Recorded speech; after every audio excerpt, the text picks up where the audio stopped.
प्रजापति ब्रह्मा ने कल्प के आदि में यज्ञ सहित प्रजाओं को रचकर उनसे कहा कि तुम लोग इस यज्ञ के द्वारा वृद्धि को प्राप्त हो और यह यज्ञ तुम लोगों को इच्छित भोग प्रदान करने वाला हो। Having created mankind along with the spirit of sacrifice at the beginning of creation, the Creator Brahma said to them, "You shall prosper by this. May this yield the enjoyment you seek." देवान भावयता नेन ते देवा भावयन्तु वह परस्परम भावयन्तः श्रेय परम वापस्यथ। तुम लोग इस यज्ञ के द्वारा देवताओं को उन्नत करो और वे देवता तुम लोगों को उन्नत करें। इस प्रकार निस्वार्थ भाव से एक दूसरे को उन्नत करते हुए तुम लोग परम कल्याण को प्राप्त हो जाओगे। Foster the gods through this sacrifice and let the gods be gracious to you. Each fostering other disinterestedly, you will attain the highest good.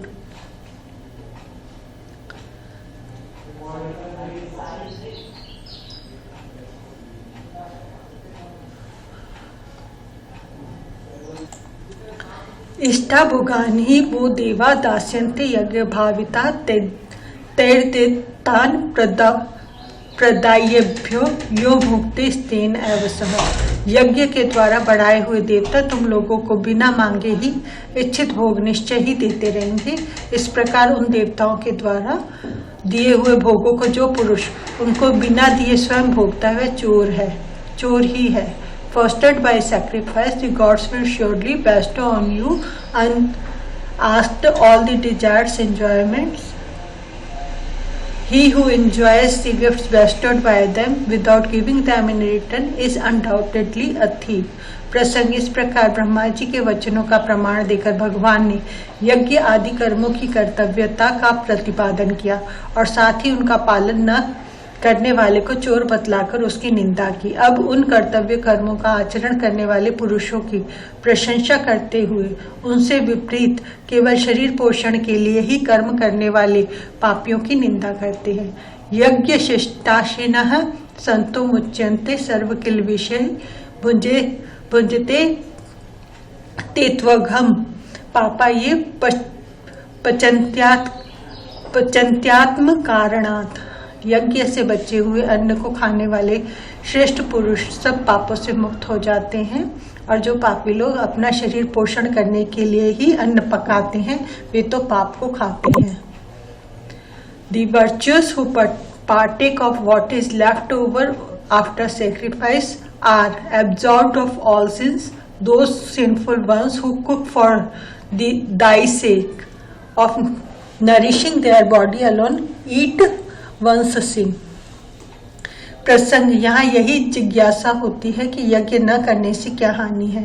इस पर सृष्टि चक्र को सुरक्षित रखने के लिए यज्ञ की आवश्यकता का प्रतिपादन करते हैं।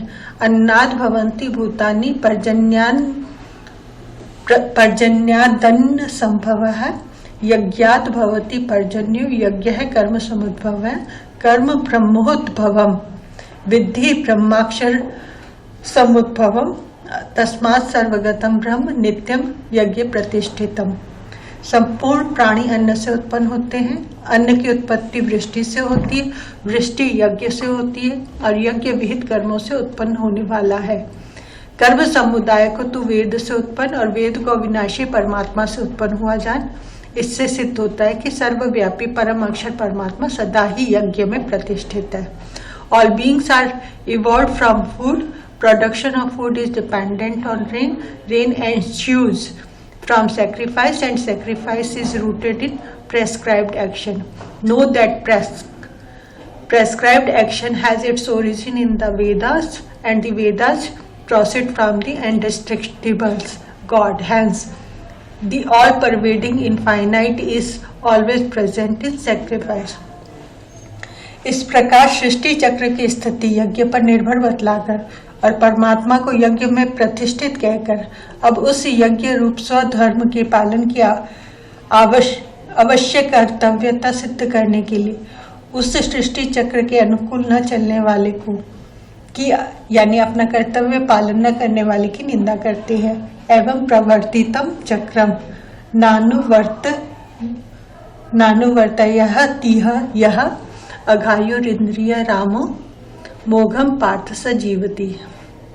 हे पार्थ, जो पुरुष इस लोक में इस प्रकार परंपरा से प्रचलित सृष्टि चक्र के अनुकूल नहीं बरतता, अर्थात अपने कर्तव्य का पालन नहीं करता, वह इंद्रियों के द्वारा भोगों में रमण करने वाला पाप आयु पुरुष व्यर्थ ही जीता है। Arjun, he who does not follow the wheel of creation, thus set going in this world, that is, does not perform his duties, sinful and sensual, he lives in vain। प्रसंग यहाँ यह जिज्ञासा होती है कि उपयुक्त प्रकार से सृष्टि चक्र के अनुसार चलने का दायित्व किस श्रेणी के मनुष्य पर है। इस पर परमात्मा को प्राप्त सिद्ध महापुरुष के सिवा इस सृष्टि से संबंध रखने वाले सभी मनुष्यों पर अपने अपने कर्तव्य पालन का दायित्व है। यह भाव दिखलाने के लिए 2 श्लोकों में ज्ञानी महापुरुष के लिए कर्तव्य अभाव और उसका हेतु बतलाते हैं। यस्त्वात्म रतिरेव यस्यादात्म तृप्तश्च मानवः आत्मन्येव न संतुष्टस्य कार्यं न विद्यते।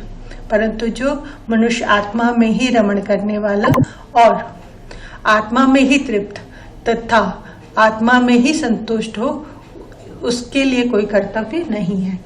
He, however, who takes delight in the self alone and is gratified with the self and is contented in the self has no duty।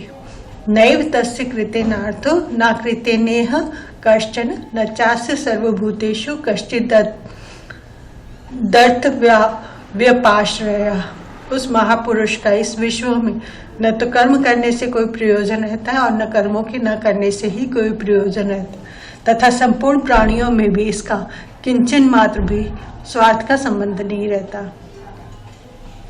In this world that great soul has to use whatsoever for things done nor for things not done, nor has he selfish dependence of any kind of any creature।